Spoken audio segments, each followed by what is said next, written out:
Good day everyone, Ace here from Ace Space Astrophotography. In today's video, I'd like to show you some of my new astrophotography equipment that I've purchased. I purchased the Canon EOS 6D back in November 2019. I haven't had a chance to use it yet, but this is going to be for my wide field astrophotography. I want to capture the Witch Head Nebula, and that's going to. I'll be using this with my William Optics Z61. Plus, I'm going to be buying the Rokinon 14mm lens for my Milky Way shots. And I also this lens I purchased about 4 years ago. I used it with my Rebel Canon T5, and I've taken some nice Milky Way shots with it. Alright, so when you buy the Canon 6D, you get a battery charger, you get one battery, and you get a USB cable. So I had to buy extra. I bought an extra battery, and I bought the newer intervalometer from Amazon. Alright, so my my next camera I bought, oh yeah, I'd just like to tell you like some of the specs for the 6D. It's a 20 megapixel camera.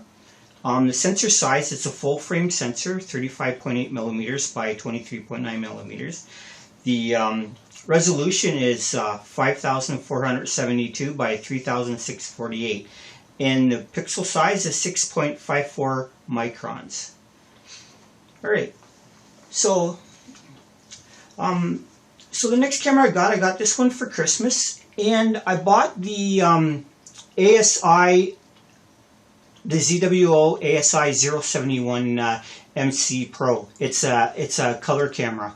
I bought it because in the summertime here it doesn't get dark until like 10:30, and I got to get up at I got to go to bed at around 11:30. So I get about an hour to image. So I thought with the color camera, I could get a little more, I could create my pictures a little faster.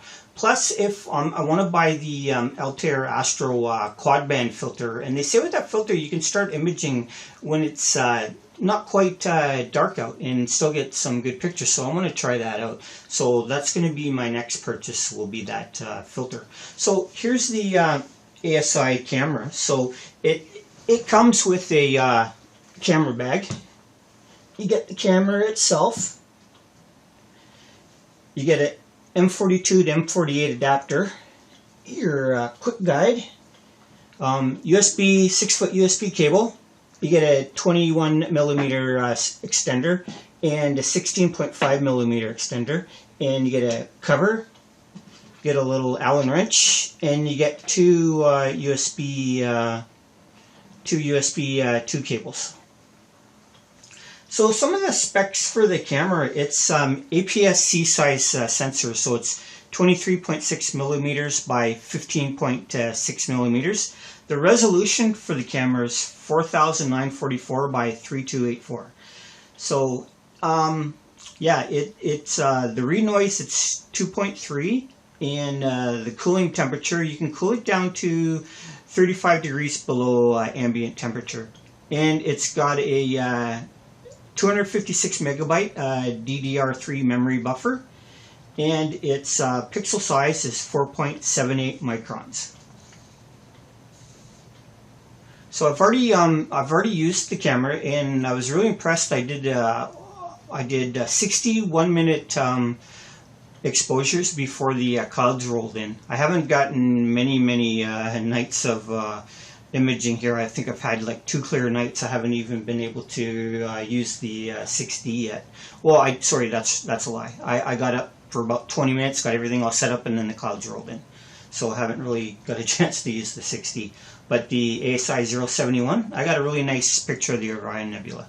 So, so another issue I've had for a little while is with my Explore Scientific ED102 refractor. I love the scope, it's great, but the only thing I don't like about it is it comes with a compression ring that holds the scope. So here's my field flattener, and the field flattener goes into the compression ring, and then the other end, that goes into the telescope. Then you put your little screws down, and the compression ring holds this part of the focal reducer inside the telescope, and then this end goes on the camera. So with the compression ring, I'm just, I don't know, I'm kind of paranoid that my camera is going to fall, my $2,000, $3,000 camera is going to fall out of the telescope. So I've been looking around for an adapter, and I called quite a few places, and they said, no, there's no adapter available. So one day I was out on the net, and I found this little adapter. Might not seem much to everybody else, but this is a good item for me. So this solved my issue. Alright, so what you have to do is you cap off the focal reducer.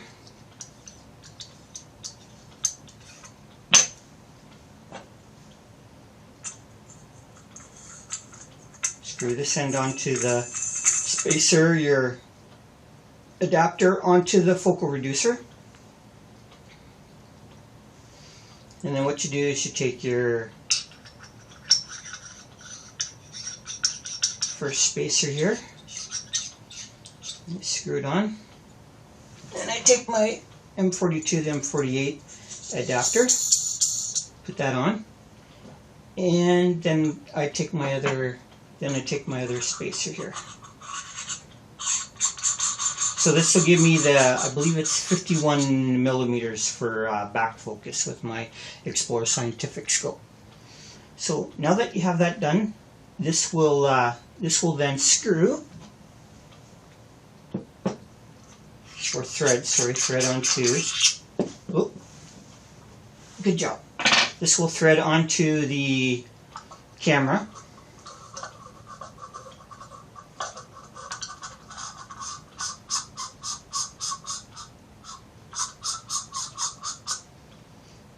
So now once I got that done, I forgot to show you about the ZWO UV IR cut filter, and it's a 2-inch filter, and I'll just screw that onto the end of the focal reducer.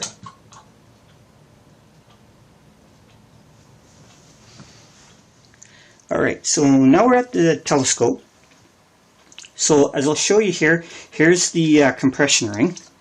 So you have to undo the 3 screws. And there's a little brass compression ring going around, and you tighten all the screws to hold it in. I don't like that. Plus it can give you tilt in your imaging tray, and it can cause elongated stars. So basically all I have to do now is I'll take the compression ring, unscrew it right off the telescope without dropping it, and we take the camera with the focal reducer and the new adapter. It goes right into the tube there, and you just thread on the adapter.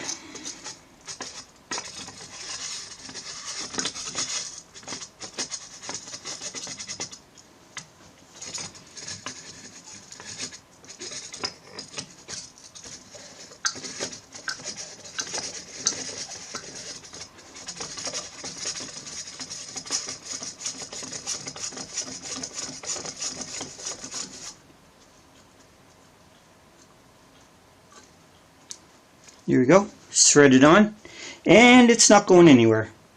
Nice and sturdy, and it's gonna stay put. It's not gonna fall off. So that's basically about it. That little adapter, you know, it may not seem like much to you guys, but certainly has helped me out a lot. So thank you very much, and at the end of the video I'll show you the picture I got of the Orion Nebula. So everybody, thanks for watching. Ace out.